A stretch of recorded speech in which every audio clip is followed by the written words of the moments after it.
¿Comenzamos?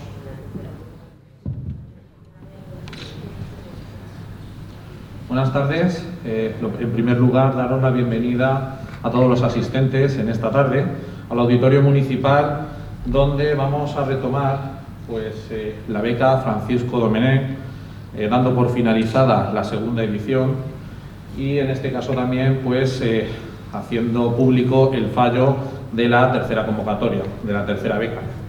Como sabéis, la situación sanitaria nos ha hecho realizar un parón en muchísimas cuestiones sociales y culturales y esta, lamentablemente, también lo ha sufrido. De hecho, fue el año pasado por estas fechas cuando se realizó el fallo de la tercera beca. En ese momento ya se tenía que haber realizado el acto de hoy, pero por circunstancias no era posible porque, como todos sabemos, el reunirnos un número determinado de personas para hacer un acto de este tipo no era posible y entendíamos que hacerlo sin público desmerecía también el evento en sí.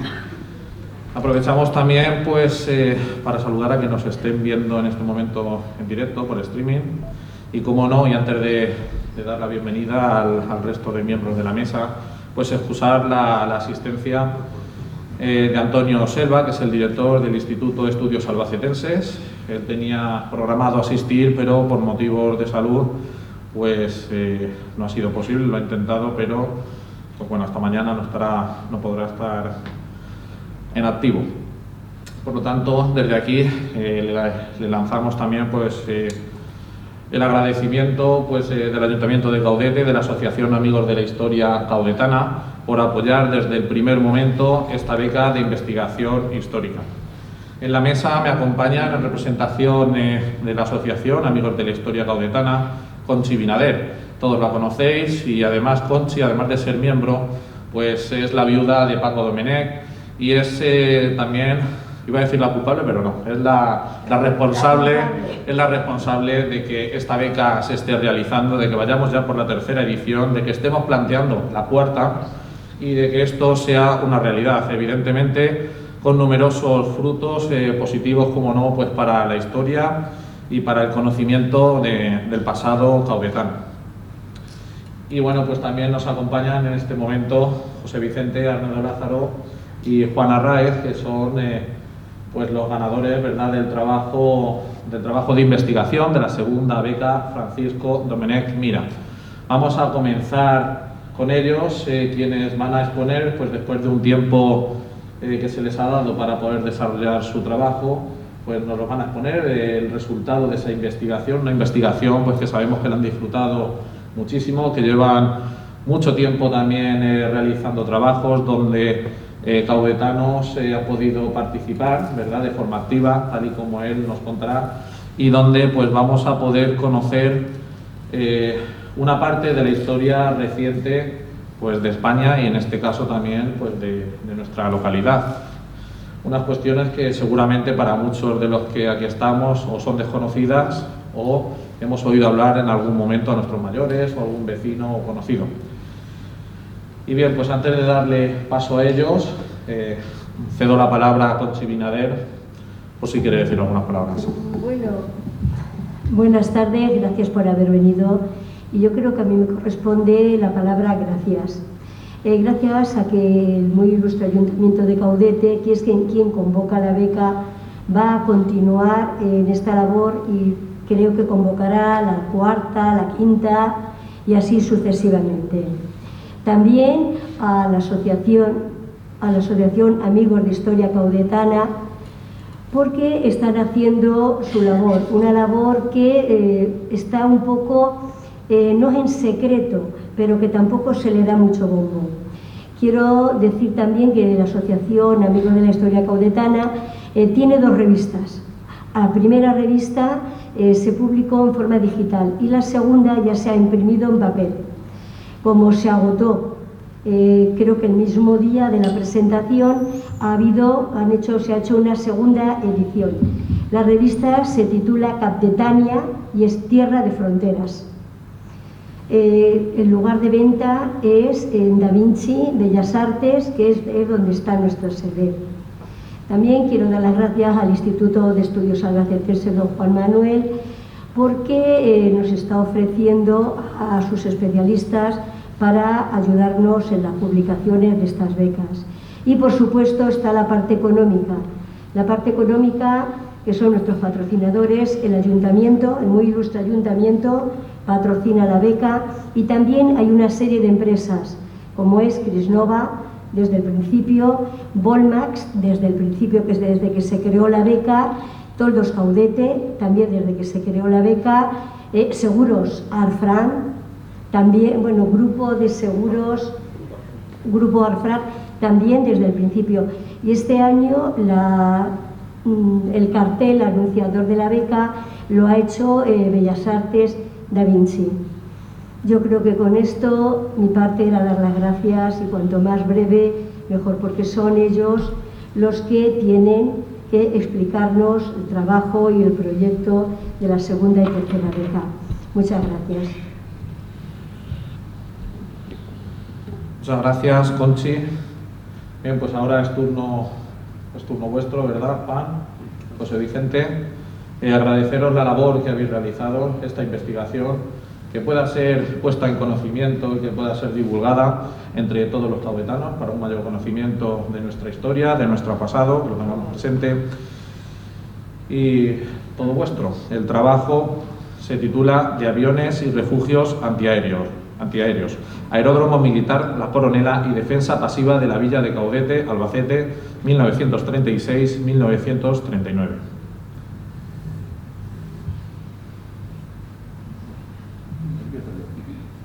Empiezo yo. Estos son dos temas totalmente inéditos hasta el momento. Nos dividimos el trabajo, encargándose José Vicente del tema puramente local, de los refugios, y yo me encargué de una visión general y del tema de La Coronela. Lo hemos escrito de una forma amena y sencilla y clara para que sea accesible a todo tipo de lectores, cronológico y de lo general a lo particular. La estructuración, podemos decir que es una introducción, y lo hemos articulado en 4 partes y 5 puntos principales. Primera parte del método, marca las líneas de investigación y escritura del libro. Parte segunda, origen y evolución de la defensa pasiva. Antes de hablar de la defensa pasiva caudetana, hemos de saber qué era la defensa pasiva. Pero de esto continuará hablando José Vicente. ¿En qué situación nos encontramos en estos momentos?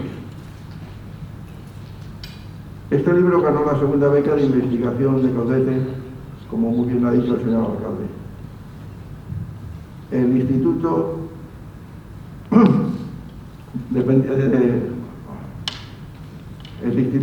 de la Diputación, que se encargaba de editarlo, no lo va a publicar. Por medio de intermediarios nos dieron varias razones para no publicarlo, pero estas razones no se pueden hacer públicas. Les hemos reiterado por escrito en 5 ocasiones las razones para no publicarlo, y hasta el momento no hemos recibido ninguna contestación por escrito. El hacerlo así era para incluir dichas razones en nuestro texto, si había que modificarlo y perfeccionarlo. A la fecha de hoy no tenemos contestación por escrito, como he dicho antes.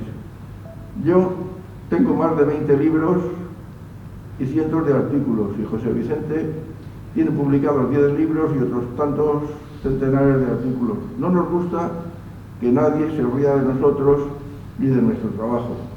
Y de una forma u otra este libro se va a publicar gracias al señor alcalde. Dicho lo cual, vayamos a las buenas noticias. El Ayuntamiento de Caudete y su alcalde hablaron con nosotros para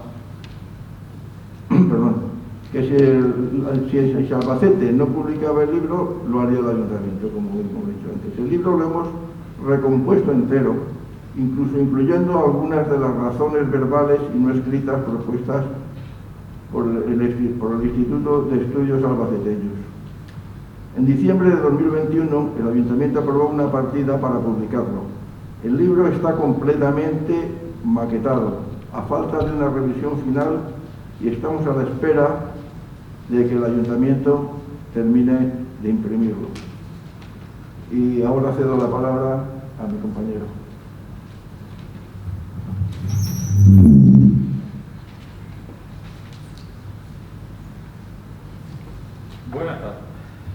Buenas tardes. ¿Se oye?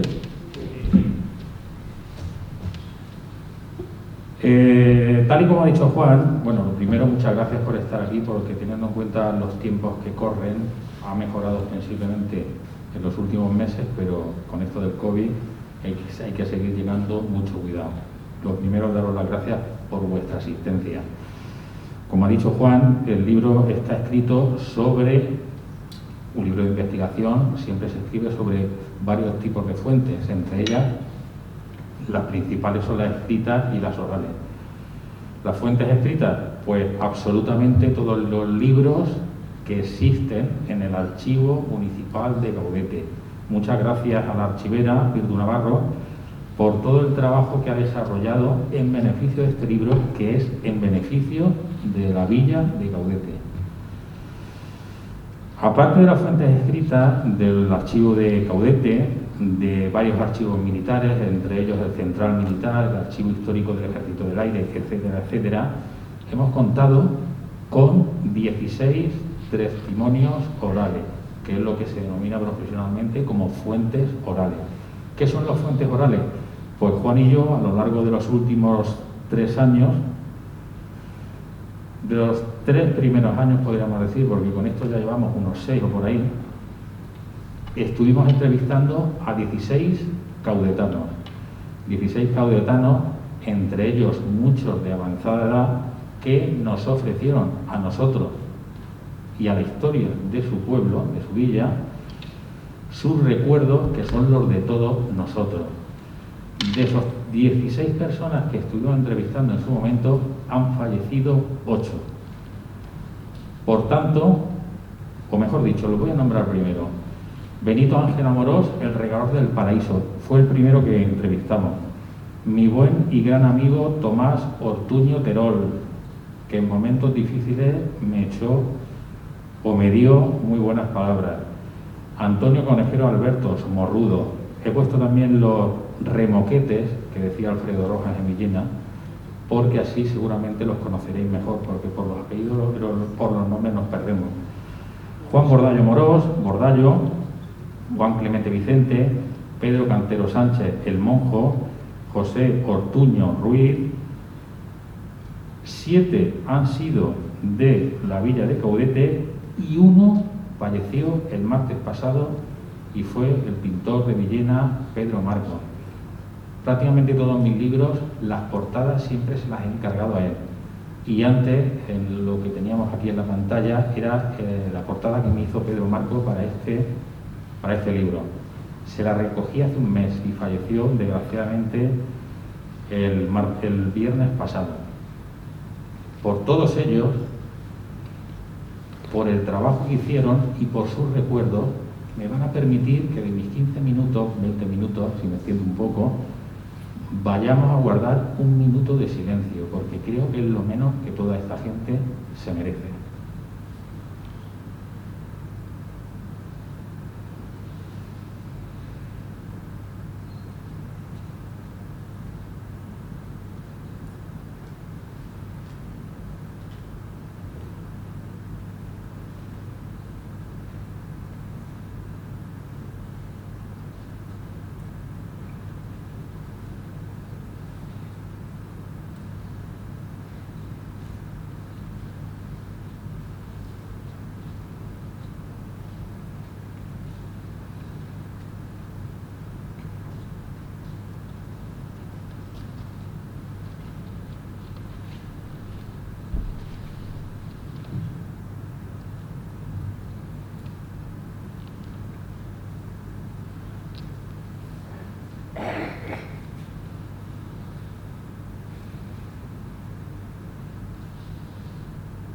Ruego un fuerte aplauso para todos ellos.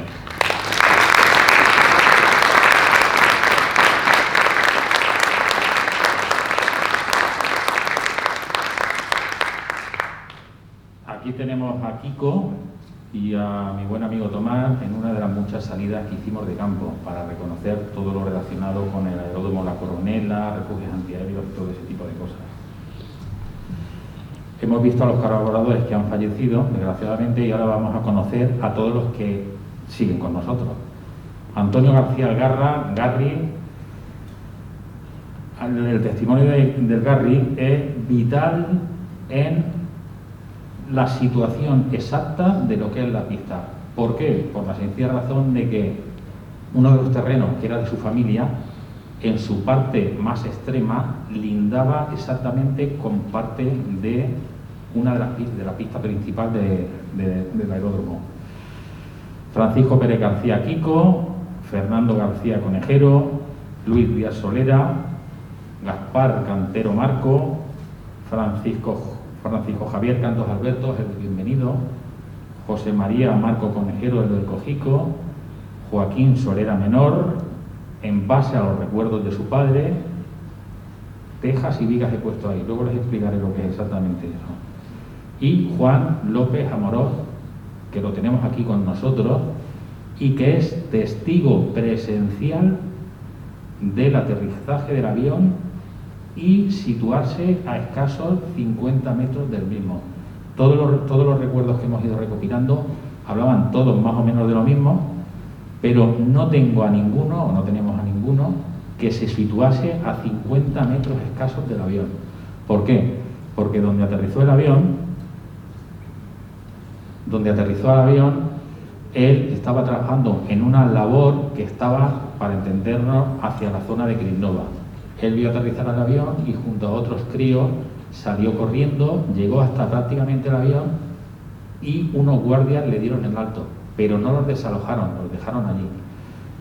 Vieron bajar a gente del avión, vieron meterse a esa gente en la casita de los Algarras, vieron a esa gente salir del avión, salir de la casita de los Algarras corriendo, subirse al avión y salir cortando. Aquí tenemos a otros de los colaboradores, Fernando, el Bernabé, el Garri, Lourdes y el de bienvenido. Las conclusiones, pues sencillo. Aquí tenemos el casco urbano de Caudete, en verde tenemos la situación exacta de la iglesia de la Virgen. Con un 2 y con un 3 en círculos amarillos tenemos las casetas para los guardas del campo. La 2 es la que hemos denominado sur y la 3 es la que hemos denominado norte. La 2 se aprovechó una vieja casa que había para meter los 4 trastos que tuviera el encargado de vigilar el aeródromo, y la 3 se levantó. Se le pusieron vigas de madera y se le pusieron tejas alicantinas. Luego volveremos sobre ese asunto. Con un círculo azul he señalado la situación exacta de la gasolinera que hay en la carretera Villena, que hoy está abandonada. Y justo delante hemos situado matemáticamente, metro más o metro menos, lo que es, y además a escala, lo que era el aeródromo La Coronela. Obviamente hoy día no se le reconoce, pero gracias a los planos del Ejército del Aire y gracias a los testimonios, sobre todo al testimonio del Garri, podemos situar exactamente cuál fue la antigua posición de las pistas. El nombre oficial, La Coronela, también se le conocía como Caudete, y por alguna razón, que Juan seguro que nos lo puede explicar luego, los nacionales lo denominaban Aeródromo Villena. Así figuran los papeles. Se construyó en la carretera de Villena, justo enfrente de la gasolinera. Situación, latitud, longitud, tenía la clásica forma en X de la época. Dimensiones, pista principal 1200 por 300 de ancho, pista secundaria 1000 por 300. La primera nota que nos habla del aeródromo es del 6 de mayo de 1938. Todo esto son datos, todo esto son fuentes originales escritas. El 17 y 19 de mayo de 1938 ya había personal trabajando y a finales de enero de 1939 ya estaba terminado. ¿Cómo se construyó?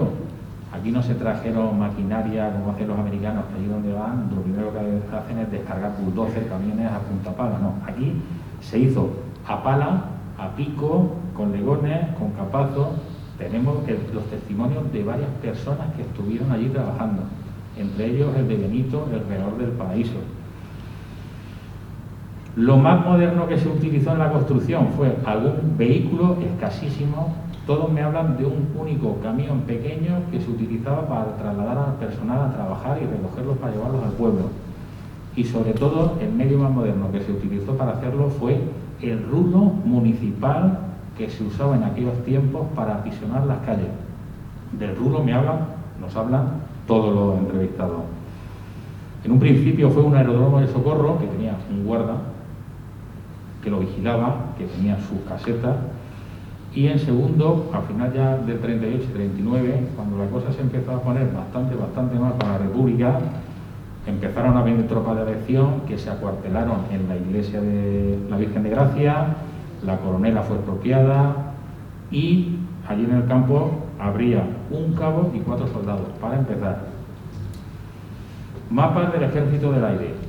Los nacionales querían saber qué se estaba haciendo en la retaguardia republicana. Pues aquí tenemos varios de los planos originales que los nacionales hicieron para tener identificados a nuestro aeródromo de Caudete. El primero a vista de pájaro, el segundo ya se va centrando, vemos la X perfectamente, la carretera Villena a 9 kilómetros. El pilón está justo delante de la nave de Tomás, donde guardaba el camión antes el padre y ahora el hijo. Otro plano del Ejército del Aire donde anotan la longitud, latitud, y si os fijáis arriba a mano derecha pone la coronela Alicante, pero la coronela lo han tachado y han puesto Villena, Estado Mayor del Aire. Otro plano del Ejército del Aire, este ya más detallado porque ya nos pone los metros que medían las pistas, la principal y la secundaria. En la parte superior vemos la antigua carretera nacional, hoy autovía, la vía del tren, a Villena, 8 kilómetros. Antes hablaban de 9. El servicio de información de los nacionales era bueno, pero a veces también fallaba. Una ficha que hicieron los nacionales cuando, al entrar en Caudete, lo primero que hacen es, entre otras cosas, ir al aeródromo y levantar acta de todo lo que hay relacionado con el tema de la aviación. No había bombas, no había hangares, no había combustible en las pistas, pero sí en la iglesia de la Virgen de Gracia, que estaba llena de barriles, y otras anotaciones que ellos iban realizando. Aquí tenemos a don Juan con su yerno Gavilán y un servidor en la casica de los Algarras. En esta casica de los Algarras, por el interés histórico que tiene, pienso que se tendría que ir pensando, valga la redundancia, en hacer algo. Este es el plano sobre el terreno que hice con las explicaciones que me dio Juan. Juan es vital en este libro. ¿Por qué es vital en este libro? Porque él se situaba a escasos metros de la pista principal, estaba situado a escasos metros de la pista principal y luego bajó hasta prácticamente la casica de los Algarras, que está en violeta con una X. Luego se desplazaron hacia el lugar donde aterrizó el avión, que es el redondel ese con las rayas negras que le hice. Y para ver hasta dónde llegaba, me permití el insinuarle que me dijera cómo aterrizó el avión y cómo levantó el vuelo. Bueno, pues él, sin saber cómo era la pista, porque yo todavía no se lo he dicho, me dijo, pues el avión vino como si dijéramos de la encina, hizo la vuelta y aterrizó por la pista secundaria. Luego volvió a la pista secundaria, dio otra vuelta y salió dirección a Alicante. Él, sin saberlo, me había dicho cómo era y cómo estaba la pista de nuestro aeródromo. O sea que la veracidad es total y absoluta. Aquí tenemos a los Solera.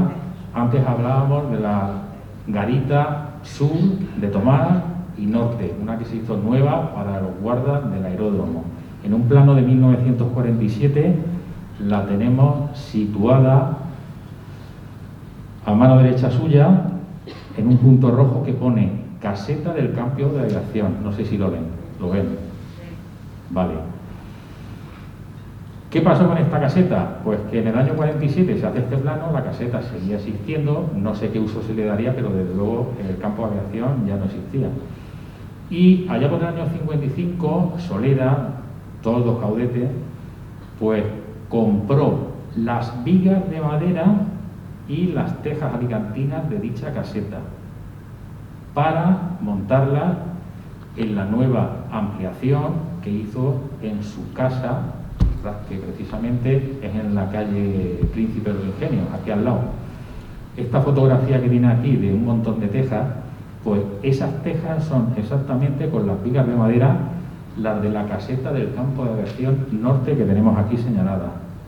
Al final del libro hay una cantidad ingente de hechos históricos del momento que hoy podemos seguir identificando, entre ellos las tejas.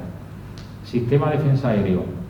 Cuando hablamos de defensa aérea, principalmente en aquella época hablábamos de tres cosas: defensa activa, cazas, cañones, bombarderos, reflectores, etcétera.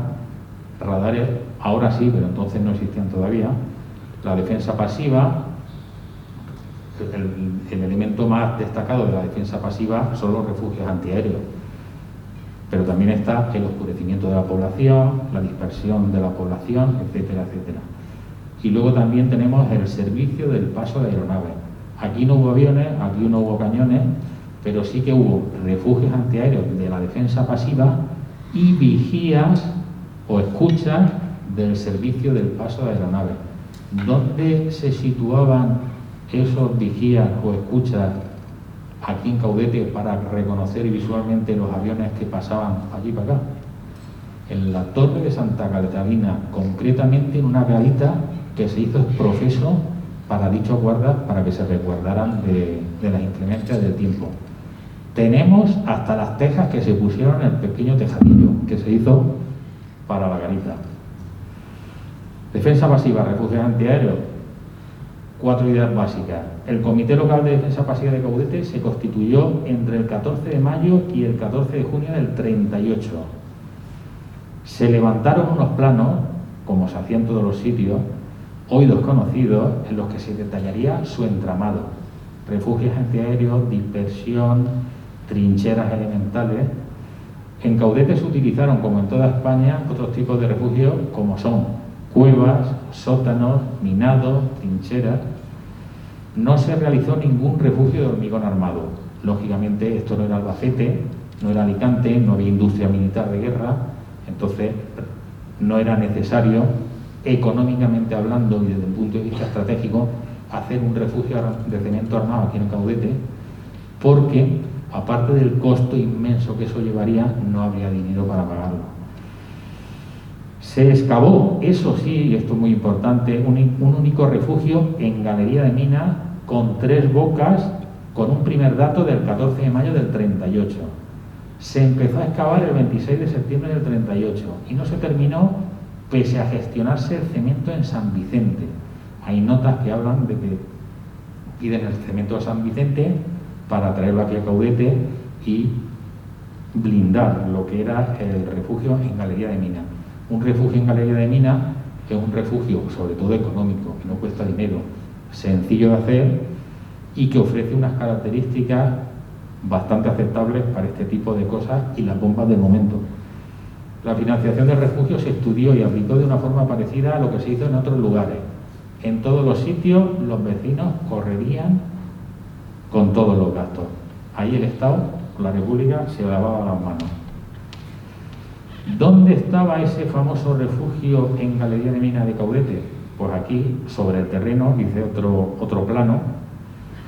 Ahí tenemos la calle Guzmán, la calle Santa Bárbara, Olivares y Teatro. Círculos he puesto donde estaban situadas las 3 bocas de este refugio. Y en un zigzag lo que era el refugio enterrado bajo tierra, lógicamente, en su discurrir. Aparte de ese refugio, el otro oficial del que tengamos constancia era el sótano, hoy día del restaurante La Notaría, y el bar Morbul. Antiguamente era uno solo, de la casa principal que lo alojaba, hoy están partidos en dos. Y los dos visitables, por cierto. Allí hemos estado. Claro, estamos hablando de bocas, pero ¿cómo eran esas bocas? ¿Cómo se entraba a ese refugio de Caudete? Pues gracias a Silvia, de Gráficas Bañón, nos ha hecho una reconstrucción exacta en base a los recuerdos de todos nuestros interlocutores. Esta concretamente sería la boca de entrada-salida al refugio por la calle Guzmán.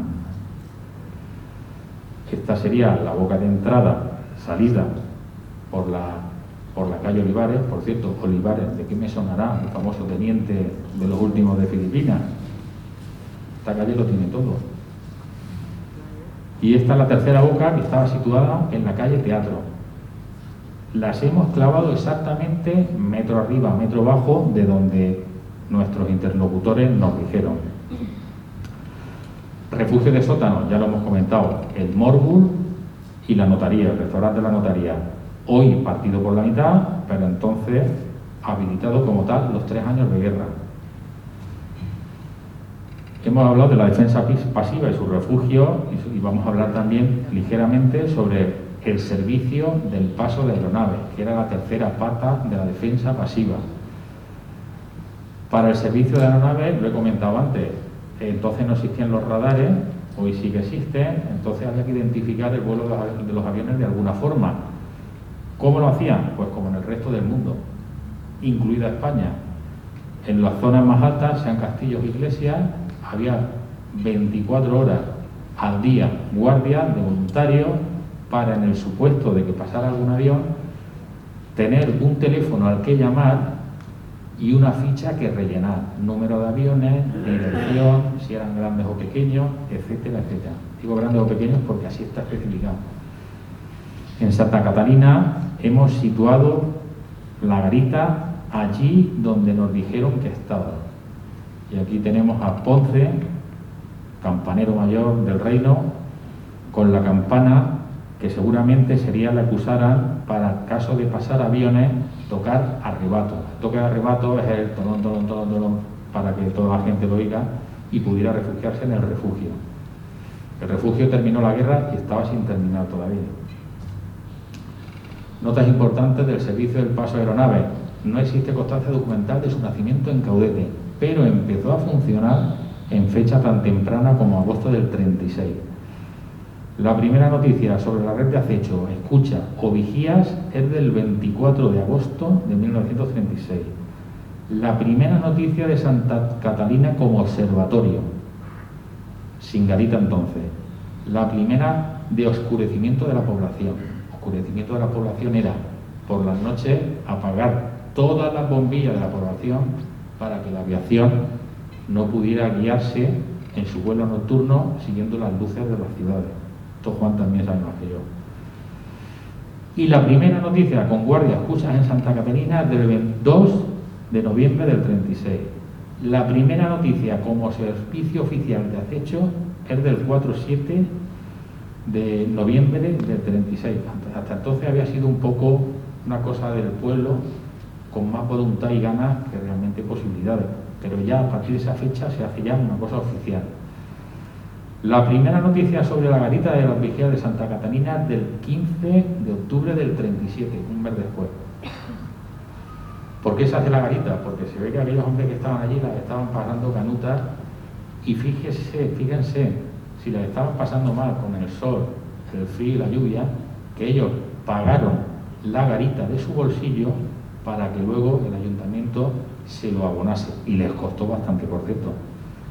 La alarma aérea era el toque de arrebato, como hayamos comentado, que es el que también se usaba en los incendios. Y bueno, daros las gracias otra vez por vuestra asistencia. Nos veremos en la presentación del libro y un fuerte aplauso.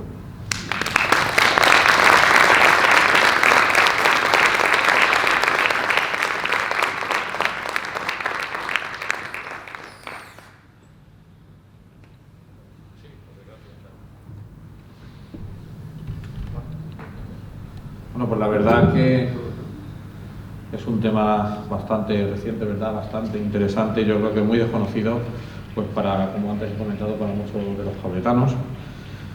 Pero bueno, además del trabajo que se realizará, ¿verdad?, la edición del libro, además de eso, pues de parte también del ayuntamiento y con la colaboración de los autores, pues se van a realizar o se va a instalar en las bocas donde en su día estuvieron el refugio antiaéreo, las defensas pasivas. Se va a colocar pues una placa identificativa para pues que todo caudetano sepa ubicarlas, ¿verdad? Y tiene una descripción, porque las placas ya están hechas, ¿verdad? Estábamos esperando a que se realizase el acto de hoy, pues para poder colocarlas y que todos los caudetanos pues las conozcan y sepan un poco más de esta parte de la historia de nuestro pueblo. Si tienen alguna duda, bien, pues sería momento de poder preguntarle a los autores. Si alguien del público tiene alguna duda sobre lo expuesto, sobre alguna cuestión que no haya comentado José Vicente. El nombre, por ejemplo, José Vicente de la Coronela. El nombre. Sí, el nombre oficial. Sí. Miguel es la Coronela. ¿A qué sí? Antes lo que ha dicho. Antes lo que ha dicho José Vicente, que es curioso que en zona nacional se considerase aeródromo de Villena y en zona republicana, que fue la que lo creó, pues de Albacete. Esto es un error, ya que el Servicio de Información Nacional en numerosas ocasiones se basaba en desarrollar los planos o los dibujos o la información sobre los aeródromos republicanos en base a gente que se había pasado de zona republicana a zona nacional, que daba su informe. Y entonces, en el registro que hay del Servicio de Información y Policía Militar, que es como se llamaba, aparecen las declaraciones que hacen. Y entonces dicen, es muy fácil, pensando a la poca distancia que hay entre Villena y Caudete y el sitio donde estaba el aeródromo, pues Villena, y Villena se queda. Cuando acaba la guerra se ve perfectamente que el aeródromo está en Albacete. Y entonces es Albacete. Albacete. Y lógicamente el nombre sigue, porque el nombre ya se llamaba. Yo he visto documentación donde la Coronela ya aparece en documentación republicana. Era el nombre de la famosa finca o casa que existe y tomó el nombre porque el aeródromo estaba en Duda resuelta.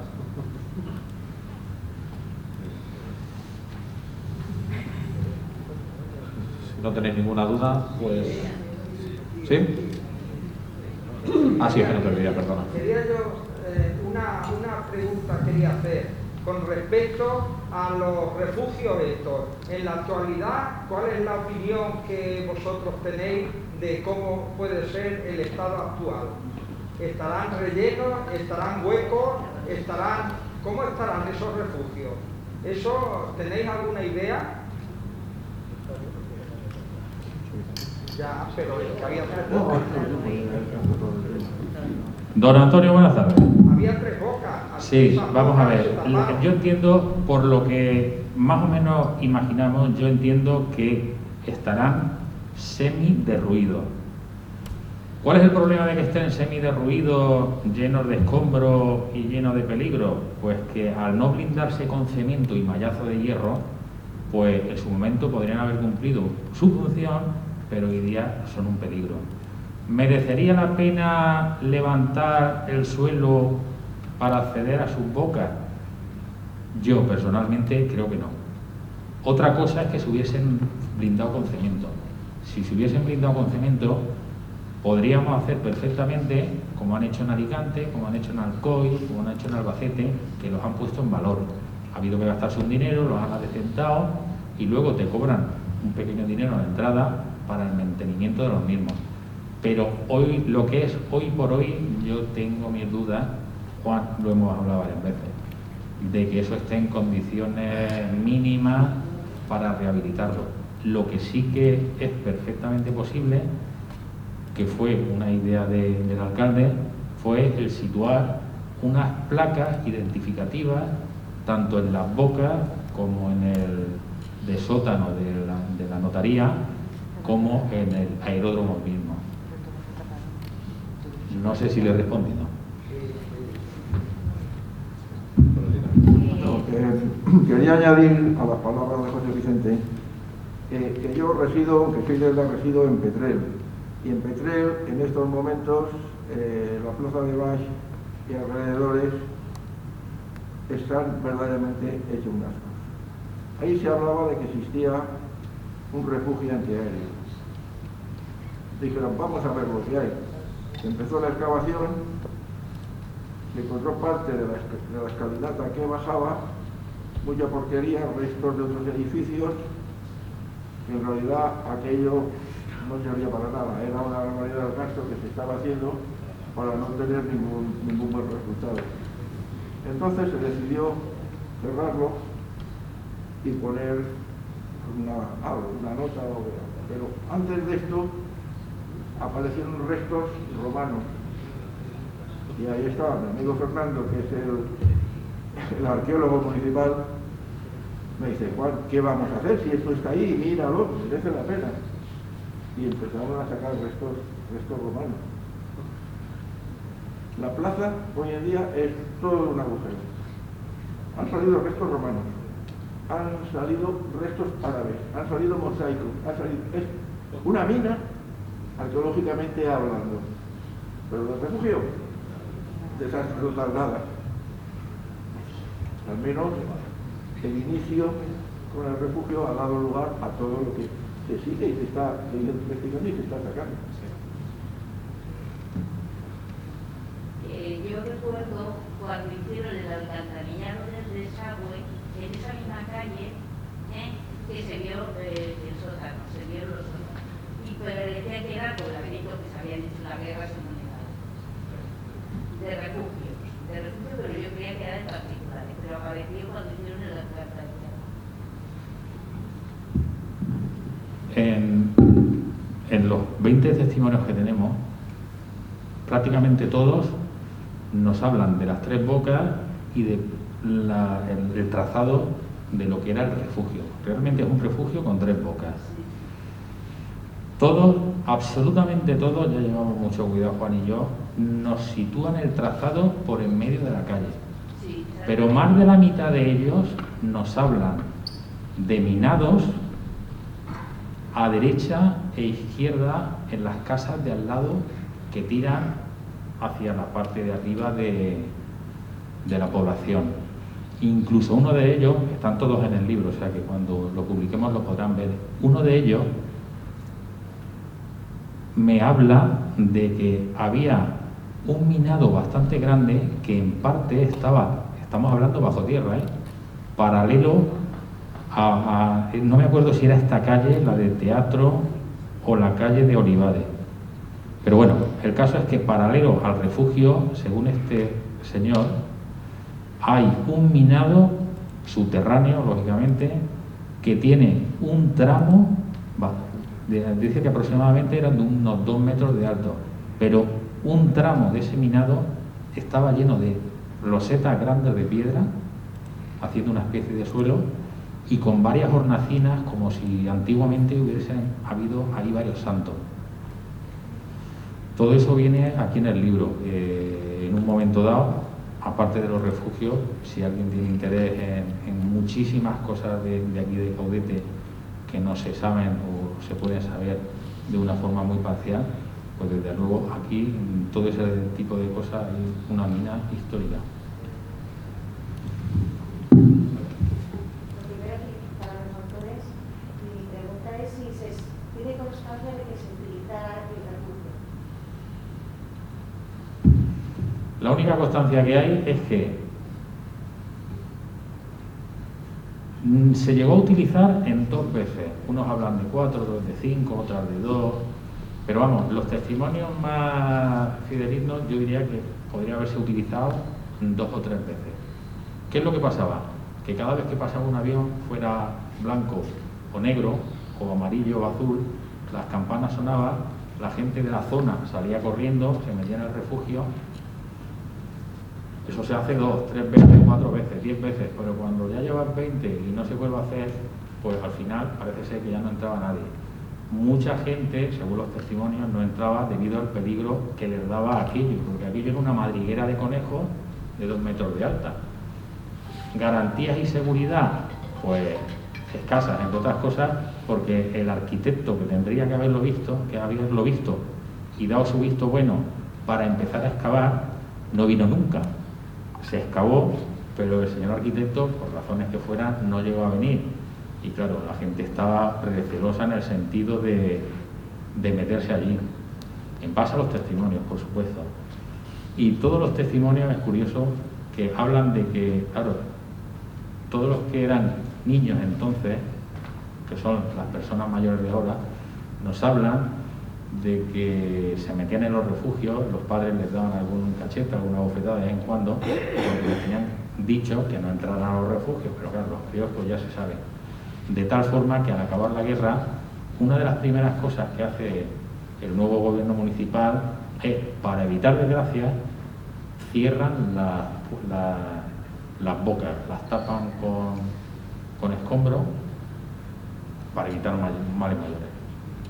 Pero vamos, lo que es uso práctico es escaso. Pero de hecho, en todas las casas había una bodega. Y la calle Santa Bárbara, eso va a la calle Santa Bárbara, estaba llena de cuevas. Sí. Y donde vive mi padre ahora, cuando derribaron la casa, en la bodega había una bodega que se podían allí meter, allí guardaban el aceite, lo guardaban todo, pero era como un escondrijo. Realmente toda esa zona... Ahí, al subir las escaleras, a mano izquierda, sí, donde vive ahora él. Me acuerdo cuando me lo estuvo comentando. Realmente toda esa zona, por los testimonios prácticamente de toda esa gente, sobre todo los que han vivido o viven por esa zona, da la impresión, no sé qué constancia se tiene de todo eso, pero da la impresión de que lo que es el cabezo de la parte alta está minado completamente. Toda la calle, sí. Y la San Joaquín también. Cada casa tendría sus sótanos, sí, su bodega, minados de agua, se compran casas, se venden casas, los sótanos se llegan a comunicar en algún momento dado y no sé, ya insisto, no sabemos qué conocimiento se tiene de toda esa zona en el subsuelo, pero realmente es digno de estudiar. ¿Alguien más? Por ahí.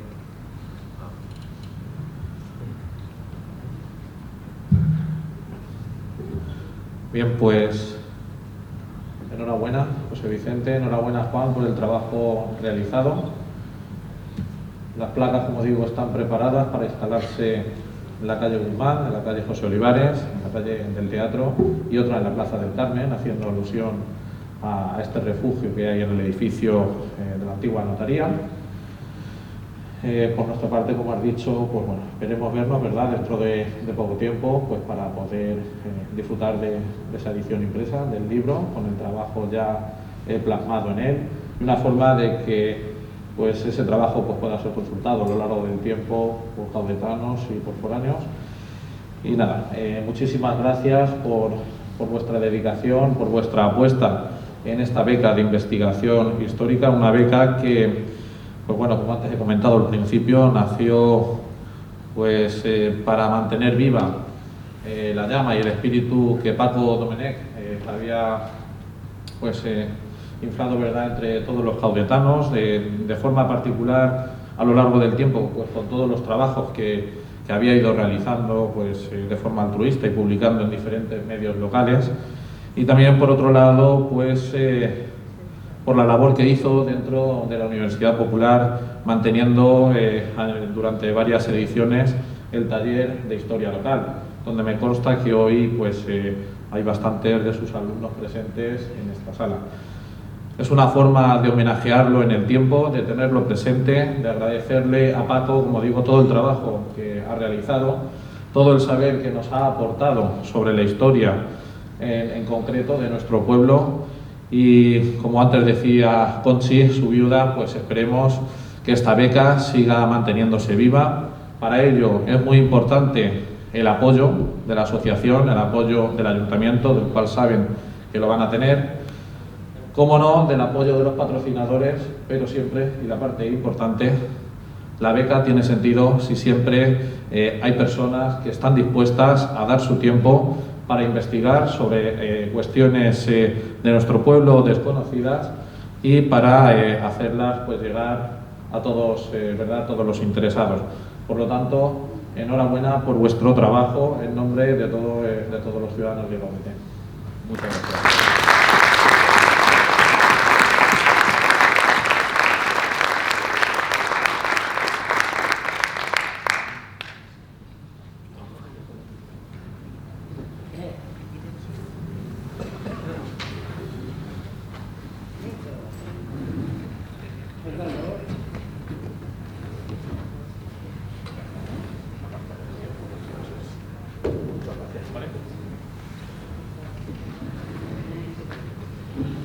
Muchas gracias, Vicente. Continuamos con la segunda parte del acto. Es momento, por lo tanto, ahora de hacer público el fallo de la tercera beca de investigación Francisco Domenech Mira.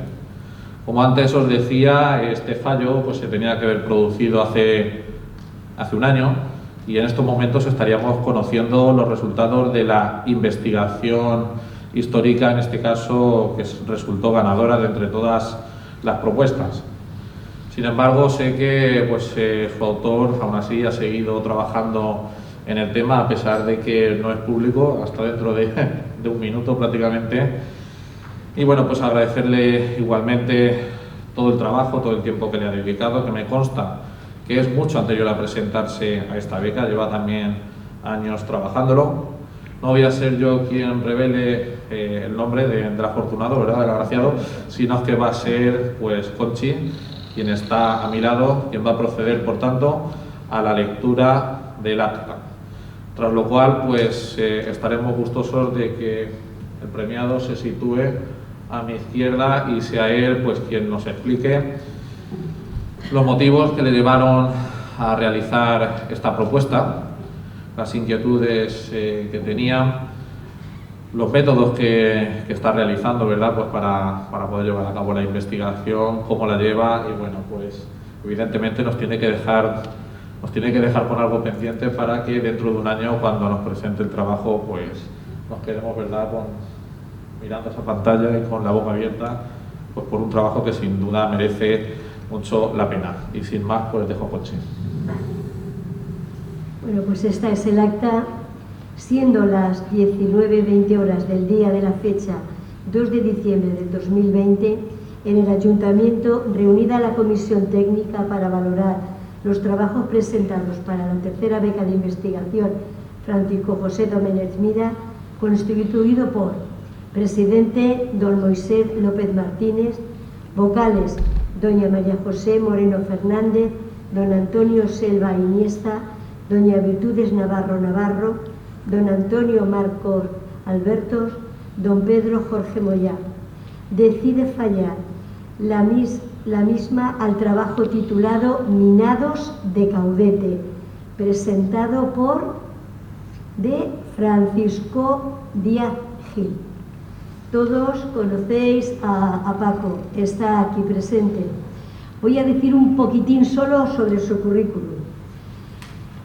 Francisco Díaz Gil, la titulaciones que tiene es Ingeniero Superior de Telecomunicación, especialidad electrónica, también profesor de música, grado profesional Plan 66, especialidad tuba.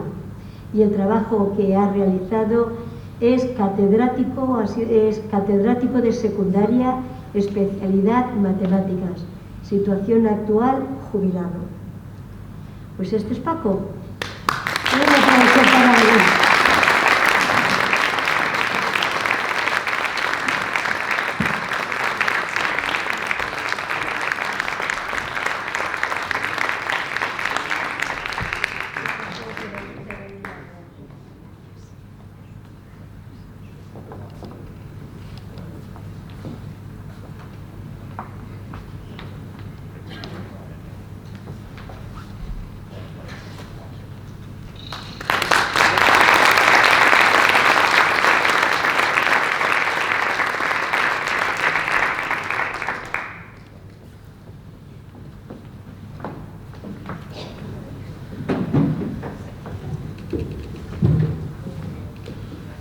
y como está estipulado en las bases reguladoras de la tercera edición de la beca de investigación Francisco José Domènech Mira, el premiado en el momento de realizar el fallo recibe el 50% del premio, un premio que está tasado en 1.000 euros.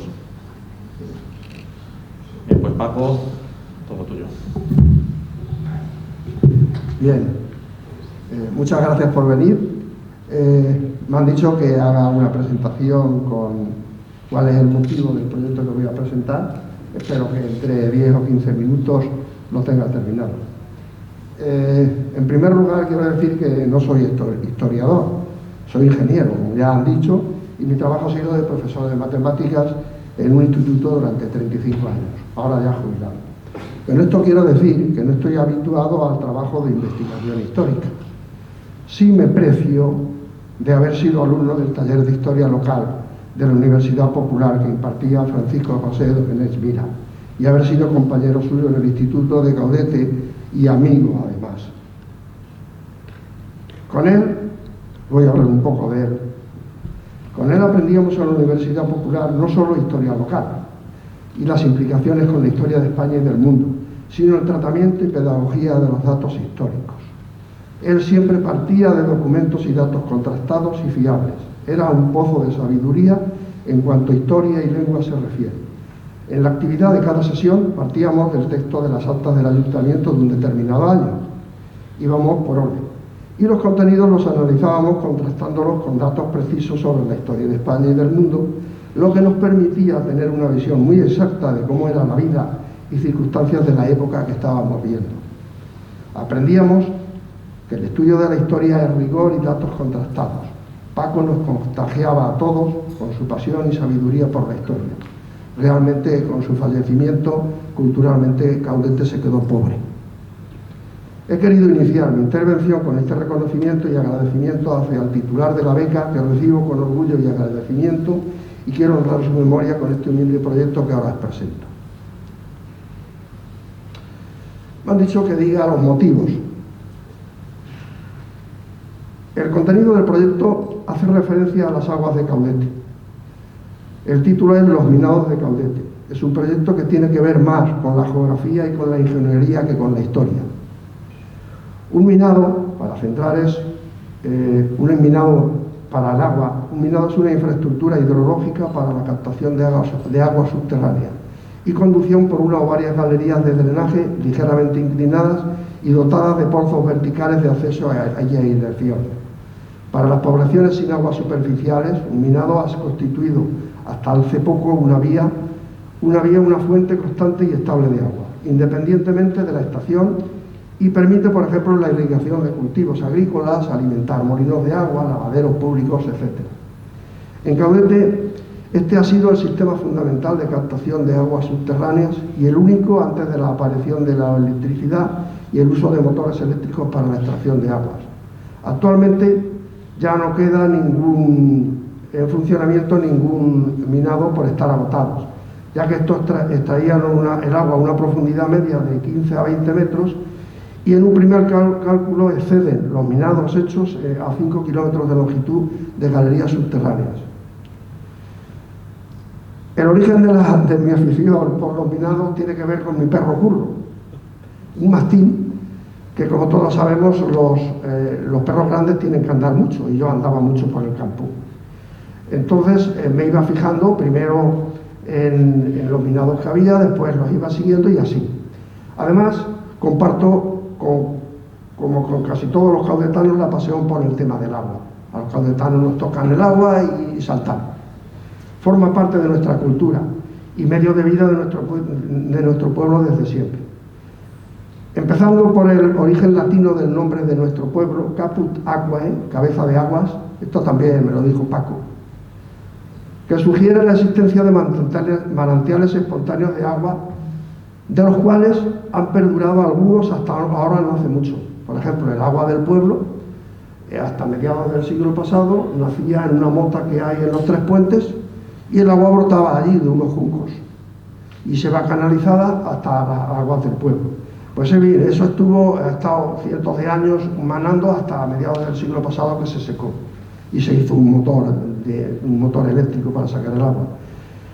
En Pascuas todos recordamos, por lo menos los de mi edad, que el primer día donde se iba, pues a los Tres Puentes, que allí estaba el agua del minado del agua de arriba. El segundo día al nacimiento, el minado del agua de Mogarra. El tercer día al agua de San Matías, a la balsa San Matías, que había otro minado. En el día de Pascua se iba a la Toconera a veces y allí había una balsa, que muchos recordarán que todavía está, creo que queda, y había una fuente y no había minado, nacía espontánea de allí, ahora también se ha secado. El día de San Vicente se iba a San Vicente, otro minado, el de San Vicente. Nuestra cultura va alrededor siempre del agua. Todos estábamos habituados a ver correr el agua en estos minados sin preocuparnos de dónde venía. Estos hilos de agua movían todos los molinos del pueblo, los lavaderos, del Moto, de San Antón, de la calle Príncipe de los Ingenios, entre los principales. Podemos decir que el tema del agua y de la extracción del agua era la gran industria y motor económico de nuestro pueblo. Se requerían grandes inversiones, había todo un gremio de poceros y trabajadores y mineros para construir y mantener las galerías subterráneas, gran cantidad de obra civil. Había agua para cultivar la tierra, energía para mover los molinos. Creo que la importancia y magnitud de las obras realizadas en los últimos siglos merece que les dediquemos la atención que el tema se merece. El objeto del proyecto, como he dicho antes, es el catalogar, localizar, medir y analizar todos los minados de Caudete, partiendo de la observación sobre el terreno de los pozos verticales, de las lumbreras, que están intactos casi todos actualmente antes de su progresiva desaparición y a ser posible su conservación futura. De hecho, ya la autovía se ha cargado la balsa nueva, una boca de un minado del agua de arriba y van desapareciendo poco a poco. El procedimiento para seguir la localización y medición de los análisis de los minados es lo siguiente. Parto de la observación y localización de los pozos, que ya lo tengo hecho de tantos paseos, que se encuentran anillados con un anillo de piedra, tapados en su mayor parte por una placa de hormigón, así como el punto de afloramiento del agua a cielo abierto. Simplemente he estudiado el minado, la parte subterránea, hasta que aparece el agua a cielo abierto. El trabajo de campo lo he hecho con el GPS del coche, con el TomTom. Entonces me voy a un minado, a una boca, mido las coordenadas, la altitud y longitud, y la precisión que me da el TomTom del coche es de 5 decimales. Eso quiere decir que el error máximo que puedo cometer al localizarlo en el plano son de 70 centímetros, he calculado. Actualmente, ahora ya tengo la tablet, entonces con esto tengo una aplicación que me da 6 decimales, con lo cual el error sería de 7 centímetros. Entonces voy a volver a hacer el cálculo de campo para eliminar también algunos errores que al transcribir los números que leía del geolocalizador a la libreta y de la libreta al ordenador, algunas cifras ha ido y eliminaré algunos de los errores que he visto. Con estos datos y cálculos elementales de trigonometría se pueden hallar las distancias entre lumbreras y la longitud total de la galería subterránea. Además, si hallamos las coordenadas relativas de cada pozo del minado respecto al punto de afloramiento, obtendríamos lo que se llaman las coordenadas de todos los pozos en un sistema de ejes y obtener un gráfico de la proyección horizontal del minado y estudiar a partir de ahí lo que sugiera. Además, mediante un programa que ahora se puede utilizar, el Instituto Geográfico Nacional tiene mapeado todos los planos de España, se puede ir ahí y ver en cada punto de minado la altitud sobre el nivel del mar. Conteniendo la altitud, la diferencia de altitud de donde está la cabeza del minado a donde está el afloramiento, permite estimar la profundidad de ese minado y establecer el perfil de la profundidad de los distintos pozos, teniendo en cuenta que el minado se hace con una inclinación que oscila entre un 3 y un 5% para que el agua vaya corriendo. Con esto, más o menos voy a enumerar todos aquellos minados que por ahora llevo analizados, que son el minado del agua de arriba, que es el que aflora en los Tres Puentes, y la cabecera está cerca de donde actualmente está el Pozo San Miguel, en la parte baja de la Rambla. El minado de aguas de Bogarra, que es la del nacimiento, que es el minado ese que ha nutrido la villa de Bogarra y la balsa. El minado de aguas del Paraíso, que es el más espectacular, puesto que hay localizados hasta tres minados distintos, hechos en distintas épocas, y era el que más caudal daba. Salían de ahí hasta 4 hilos. El minado de San Vicente, que está paralelo al del agua de arriba, que es mucho más flojo, y el minado de agua de la Virgen de los Viñales, que tiene tres ramales, el minado de la Balsa Nueva, el minado de la Balsa San Matías, el minado del Palacio, y también la galería subterránea que hay construida en los cadalsos desde los 3 puentes hasta la calle La Rambla, donde estaban los depósitos del agua. Ahí hay un minado que se construyó alrededor sobre 1886, a partir de 1886. Entonces, aparte del trabajo de catalogación y estudio geográfico de estos minados, he encontrado por ahora referencias en las actas del ayuntamiento sobre algunos aspectos de algunos de ellos. A partir de una fecha grabada que hay en la mota del nacimiento de los 3 puentes, que pone 1885, como hacíamos con Paco en las clases, me he dedicado a buscar en los 5 años anteriores y 5 posteriores en las actas del ayuntamiento, y he encontrado muchas referencias a la galería de los cadalsos que realizó el ayuntamiento. Además, también vimos en clase de historia una página de internet de subastas, no sé si estabas ese día, donde aparecía subastas de documentos antiguos, donde aparecía un documento que era una parte del proyecto de la conducción de aguas potables de 1886. Claro, cuando me enteré de que me concedieron la beca, lo primero que hice fue comprarme la tablet y adquirir el documento ese, con lo cual me gasté ya el dinero que me vaya a dar para empezar a trabajar aquí. Ya sé que ese documento lo llevaré, ya me ha dicho Antonio que se lo deje para que lo escanee, y es el presupuesto, pero da mucha información, porque dice lo que cobraba un bracero, lo que cobraba un peón, un cantero, un carro con una mula, con 2 mulas, una carreta de bueyes, es decir, todos los aspectos, cuánto tardaban en hacerlo, el presupuesto de todo, no solo del minado, sino de la conducción de aguas a la Plaza del Carmen, a la Plaza Nueva y alguna fuente más que ahora no recuerdo. Entonces, ahí hay mucha información y es muy jugoso, y estoy muy contento de haberlo adquirido. Bien, esto es en lo que consiste ese proyecto, que aún tengo que desarrollar, que tengo trabajo para este año. Las aplicaciones de este trabajo lo he encontrado, por ejemplo, en educación para alumnos, que por lo menos a partir de 4º de eso, enseñarles y llevárselos un día a que visiten algunos de estos minados, vean qué trabajo se hacía antes.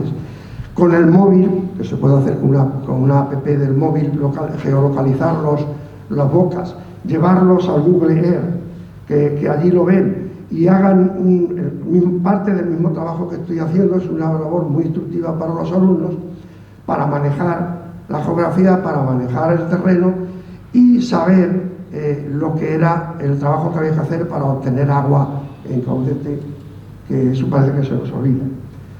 También futuros trabajos de investigación sobre un determinado minado, es decir, calcular la irrigación, los molinos que movía, los orígenes, propietarios, cómo se financiaba.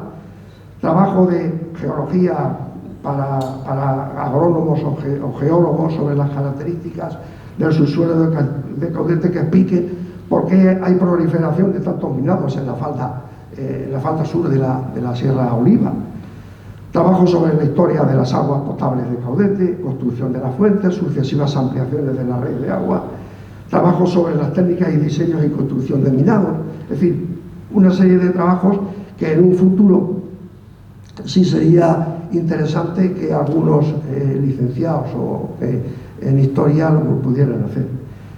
Solamente me quedaría hacer una reflexión final sobre esto de las aguas, es si cuando el caudete era caput aquae, el agua surgía espontánea de todas partes.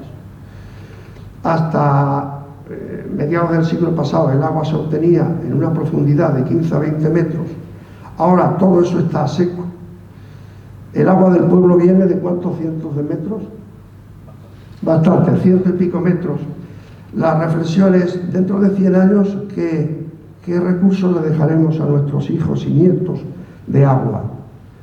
¿Qué recursos les dejaremos? No sé, como me decía el otro día Joaquín, habrá que coparse camellos en vez de perros porque el desierto lo tenemos encima. Hay que mentalizarse de que el uso del agua, y en Caudete ha habido mucha agua, pero tenemos que mentalizar de que hay que cuidarla y aprovecharla. Muchas gracias. Por mí es todo.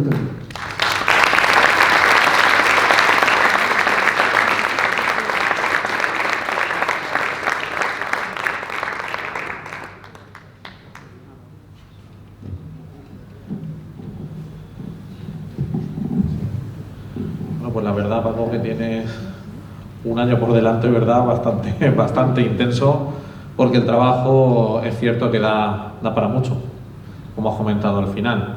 Hay muchísimas vertientes que luego posteriormente se podrán ir complementando con este trabajo inicial. Y lo cierto es que, bueno, el tema, ¿verdad?, de los minados es algo que siempre hemos oído escuchar a los mayores de nuestro pueblo, y además es algo que es muy visible, que vas andando efectivamente por el camino de los viñales, que uno muy cercano al pueblo, ¿verdad? Y se van viendo todas las lumbreras y demás cuestiones, o el minado el nacimiento de Bogarra. Los que somos de mi generación más o menos no lo hemos visto con agua, pero prácticamente la inmensa mayoría de los que estáis aquí, sí. Habéis disfrutado de ese entorno y de muchos otros, como ha dicho Paco. Por lo tanto, yo creo que este trabajo, cuando dentro de un año lo veamos finalizado, lo veamos pues al detalle, ¿verdad? No solamente con los resultados, sino con las reflexiones, con todo aquello que nos puedas ofrecer, Paco, pues sí, sin duda va a ser un trabajo muy valioso para todo el pueblo de Caudete, y un trabajo que yo creo que todos vamos a saber apreciar, y que pues la verdad que se echaba en falta no tener este tema estudiado y desarrollado. Por lo tanto, nada, si alguien del público quiere hacerle alguna pregunta a Francisco Díaz Gil sobre lo que nos ha contado, algún planteamiento. Todo esto, el inicio principal es el taller de historia local de Caudete. Por eso yo haría otra reflexión, y es hacer lo posible por volver a impartir esta clase con alguien de historia, porque somos muchos los que nos gusta, los que queremos aprender, y podemos hacer cosas. La Asociación Amigos de la Historia de Caudete también está llena de, con Joaquín el Correchero, con el otro, echamos de menos esas sesiones, ¿verdad, Conchi? Claro, nos estamos acostumbrados a Paco, va a ser difícil, pero vamos, nos apuntamos enseguida para que surjan todo este tipo de cosas, ¿vale? Bien, pues muchísimas gracias, Paco, enhorabuena por este premio y por la carga de trabajo, ¿verdad?, que ahora vas a tener, pero bueno, al estar jubilado, ¿verdad?, vas a tener tiempo más que suficiente, vas a disfrutar haciendo pues la composición de toda la información que sabemos que ya tienes realizada y de aquella que vas a continuar, y nada, nos citamos, ¿verdad?, para dentro de un año, donde disfrutaremos pues de una ponencia no de 15 minutos, Paco, sino del tiempo que necesites, ¿verdad?, para darnos a conocer al detalle todo el fruto de esa investigación que ya sabemos que va a ser apasionante. Enhorabuena y muchas gracias.